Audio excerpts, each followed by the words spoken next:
Hey coucou, ça va bien?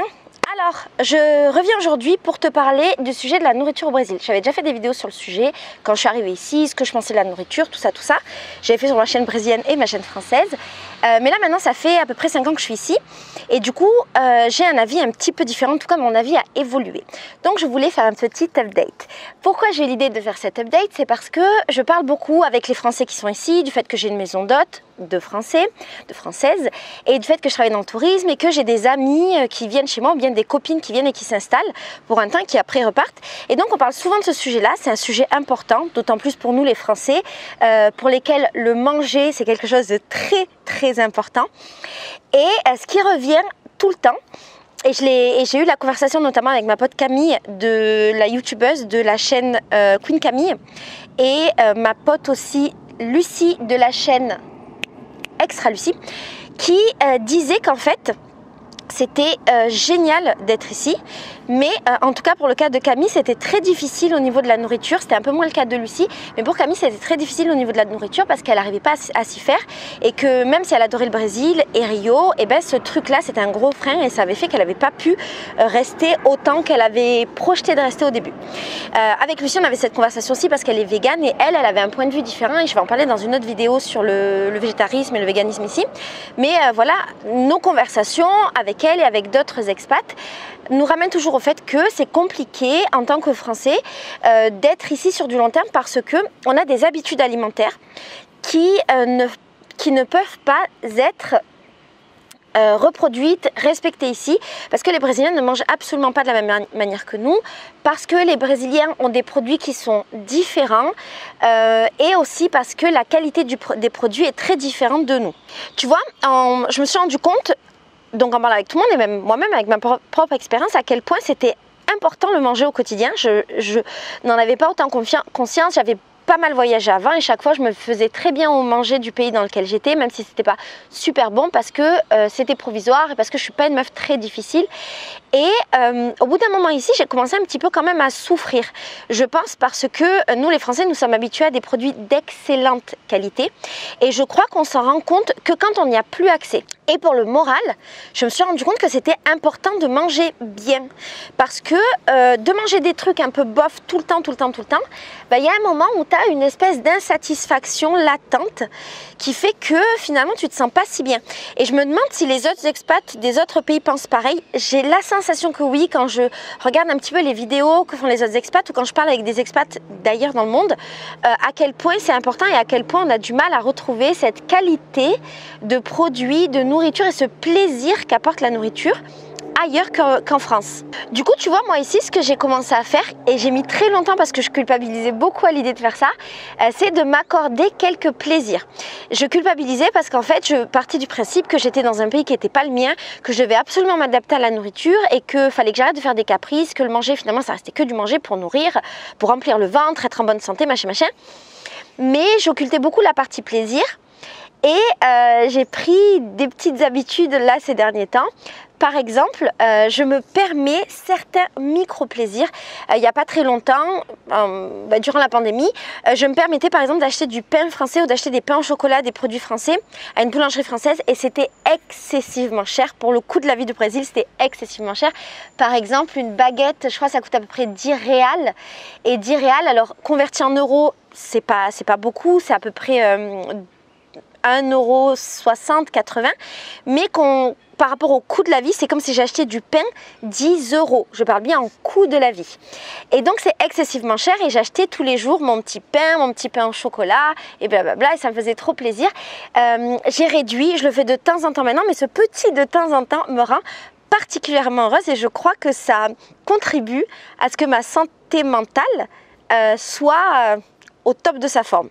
J'ai découvert aussi là récemment un magasin qui est un magasin de produits exportés, et en fait il y a plein de produits français qui sont pas exceptionnels, il n'y a rien de spécial, mais il y a également surtout beaucoup de produits italiens, chiliens et d'autres pays, espagnols, blablabla. Et dans tous les produits italiens il y a plein de sauces, de pesto, de comment ça s'appelle, de tous les autres trucs là en haut italiens que tu manges sur du pain grillé, ou tu manges avec des pâtes qui sont merveilleux. Il y a plein d'huiles d'olive aromatisées, des huiles d'olive de très bonne qualité, des bonnes pâtes de qualité, et je me suis rendu compte que de m'offrir des produits comme ça, bon, mais très cher. Et je t'ai fait d'ailleurs une vidéo de retour de course où je culpabilise tout le long de la vidéo. Tout le long de la vidéo, je me dis, mon Dieu, pourquoi j'ai fait ça? C'est trop cher, c'est trop cher. Mais maintenant que j'ai quasiment tout mangé, qu'il y a des mois qui sont passés, eh ben, je me suis rendu compte que ça m'avait apporté un plaisir énorme et que ce plaisir valait l'argent que j'avais mis dedans. C'est une énorme somme, j'ai mis 700 réals, c'est beaucoup, c'est plus d'un demi-mois de salaire, du salaire minimum brésilien, pour m'acheter des sauces, des trucs pour accompagner ma nourriture. Mais eh ben, ça m'a duré pendant très longtemps, ça m'a rendue très heureuse et je me suis rappelé en fait des sensations de bien manger. Il faut savoir qu'au Brésil, comme je t'ai dit, les produits ne sont pas d'hyper bonne qualité. Le manger est assez basique et ça se comprend par le fait qu'on est dans un pays relativement pauvre. Peut-être voilà, par la qualité des produits qui sont produits et la quantité des produits qui sont produits ici. Par le fait que beaucoup de bons produits soient exportés. Peut-être aussi par le fait qu'on est dans le pays où Monsanto règne et donc il y a énormément de produits très transformés avec beaucoup de pesticides et les fruits et les légumes ne sont pas très bons. Contrairement à ce qu'on imagine, on imagine qu'on va venir au Brésil et les fruits vont être géniaux. Ben non, les fruits et légumes ne sont pas très bons, ils n'ont pas vraiment de goût. Et donc, dans le manger en général, il n'y a pas énormément de saveur. Les Brésiliens vont dire toujours que j'ai tort quand je dis ça, que c'est parce que j'habite à Rio, qu'à Rio, la gastronomie n'est pas exceptionnelle, que si j'allais dans le sud ou dans le nord, ce serait différent. Pourquoi pas? Ici, j'ai eu l'occasion de manger plein de trucs qui venaient du nord et du sud.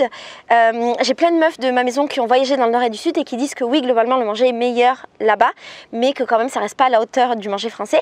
Et en même temps, pour contredire tout ce que je viens de dire, il y a plein de Brésiliens qui m'ont dit qu'ils avaient été en France et qui trouvaient que c'était pas spécialement bon, que c'était pas spécialement aromatisé. Comment on dit, épicé, en tout cas que voilà, il n'y avait pas des goûts exceptionnels, alors que moi je trouve que quand je mange des produits français ou des produits étrangers, mes papilles elles se réveillent et qu'elles revivent parce que dans le manger brésilien, je trouve que c'est très simple et que c'est pas très aromatisé finalement.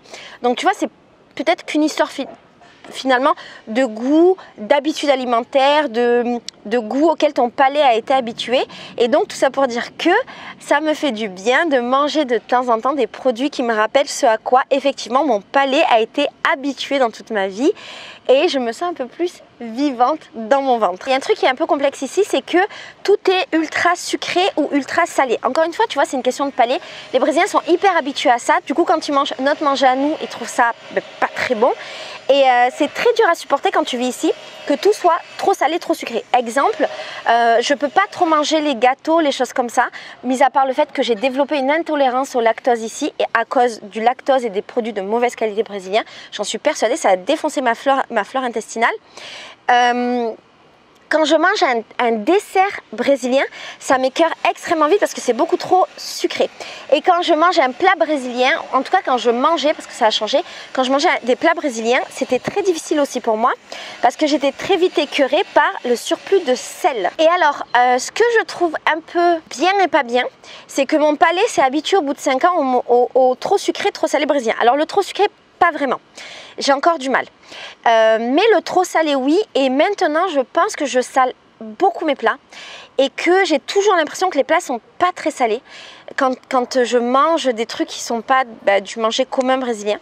Et ça, c'est pas bon parce que ça veut dire que mon palais s'est très mal habitué. Il y a un truc également ici qui est super bizarre, c'est que il y a plein de références de marques qu'on connaît, par exemple dans tout ce qui est marque de chocolat, de gâteaux, de bonbons, des trucs comme ça, qui sont très différents au goût de ce qu'on a en France. Par exemple, si tu manges un Kit Kat au Brésil, il sera très différent d'un Kit Kat français, il sera beaucoup plus sucré et beaucoup plus gras. Et ça fait aussi que c'est très difficile pour nous en tant que Français de manger toutes ces sucreries brésiliennes parce qu'on a l'habitude qu'elles aient un autre goût. Et qu'est-ce que j'allais dire? Et du coup, ça enlève du bonheur dans la vie parce que franchement, les Kit Kat et les Twix, c'est trop bon et que de temps en temps, ça fait plaisir. Mais ici, ils ne sont pas bons. Ce que j'ai remarqué aussi au Brésil qui était complexe pour moi, c'est qu'il y a des produits français. Il y a du beurre président, il y a des camemberts de je sais plus quelle marque et tout. Il y a plein de produits français, sauf qu'en fait, ils sont adaptés au palais brésilien. Donc, ils n'ont plus exactement le même goût et ils sont fabriqués ici. Donc, le beurre président n'est pas exactement comme du beurre. Le camembert, c'est souvent... Il y a souvent une petite mention qui dit comme du camembert ou comme du brie. Et donc, c'est assez difficile ici de trouver des produits qui vont te satisfaire et des vrais produits français. Tu es obligé de les faire venir de France dans les valises de tes potes. Tout ça, ça fait également que de moins en moins, je vais manger dehors. Parce qu'en fait, souvent quand je vais manger dehors, je vais être déçue. Ça paraît joli, ça paraît bon, ça paraît tout ça, mais il y a toujours une petite déception. Et pour nous les Français, c'est aussi assez compliqué parce que on a quand même cette culture de manger au restaurant. Je ne me rendais pas bien compte avant de venir au Brésil parce que moi, j'avais clairement pas cette culture. En tout cas, je pensais pas l'avoir. Tu sais, par rapport à mon histoire, à ma culture personnelle, je viens d'une famille assez pauvre, j'ai grandi dans une cité, j'avais plein de barrières mentales du fait de mon origine. Et tout ça faisait qu'on ne mangeait pas au resto quand j'étais petite et puis j'ai grandi sans vraiment manger au resto. J'ai commencé à manger au resto quand j'ai rencontré mon mari, donc j'avais 25-30 ans. Dans cette période-là, j'ai commencé à apprécier l'art de manger dehors, mais voilà, c'est pas ma culture. Ceci étant, avec ce peu de culture de manger dehors, eh ben, je me suis rendu compte à quel point c'était important pour moi. Et ici, je peux pas manger dehors parce qu'en fait, c'est pas très bon. Je vais toujours être déçue. Donc, la solution à tout ça, à tous ces trucs-là, c'est que je me suis mise à cuisiner à la maison. Et même en cuisinant à la maison, c'est complexe parce que, comme je t'ai dit, les fruits et les légumes ne sont pas de super qualité, les produits ne sont pas de super qualité. Par exemple, les farines sont extrêmement différentes de nos farines à nous. Elles ne sont pas hyper bonnes. Donc, même si je prends une recette type et que je mets des ingrédients type, et ben, ce que moi je vais faire, ça va être hyper différent de ce que toi tu fais avec les mêmes produits en France. C'est pas ouf. Des fois, tu vois, c'est trop triste en fait, parce que je me dis, putain, je fais le choix en étant ici de mal manger tout le temps, dans le sens où les produits ne sont pas de bonne qualité, qui sont assez pollués, et que je ne vais pas avoir un plaisir du manger, ce qui est un des principaux plaisirs de la vie. Du coup, la moralité de toute cette histoire, c'est que, oui, quand on est français, c'est un peu compliqué de supporter la nourriture au Brésil, je trouve, et j'imagine dans plein d'autres pays, mais ici parce que c'est pas ouf, mais il y a quand même des solutions. Depuis que je me permets les petits plaisirs que je t'ai dit, d'acheter des produits de qualité exportés qui sont bien plus chers mais qui vont me durer, comme je t'ai dit des sauces ou des accompagnements, des produits de base en fait, culinaire de qualité. Depuis que je fais ça et que je me permets de temps en temps voilà, des petits extras, depuis que je cuisine chez moi et également que j'ai commencé à acheter des produits bio, ça coûte extrêmement cher, mais j'ai commencé à acheter aussi des produits bio, et ben j'arrive à manger de manière qualitative en me donnant du plaisir dans la vie. Et je retrouve le plaisir de cuisiner. Et de temps en temps, je continue à manger dehors en sachant que ça ne va pas être exceptionnel, mais c'est pas très grave. Est-ce que cette vidéo, elle va te donner le courage et l'envie de venir vivre au Brésil et de manger du manger brésilien? Je ne sais pas. En tout cas, sache que c'est possible de manger, c'est possible d'arriver à être heureux à la fin. Mais c'est pas si facile. Voilà, la vidéo, c'était pour te dire, c'est pas si facile. Parce que nous, les Français, nous avons quand même des exigences en matière de nourriture, et quand elles ne sont pas comblées, eh ben, je trouve que ça affecte le moral et la qualité de vie. Voilà, je te fais des gros bisous, je te dis à très bientôt pour une nouvelle vidéo où je te parlerai du Brésil. Ciao!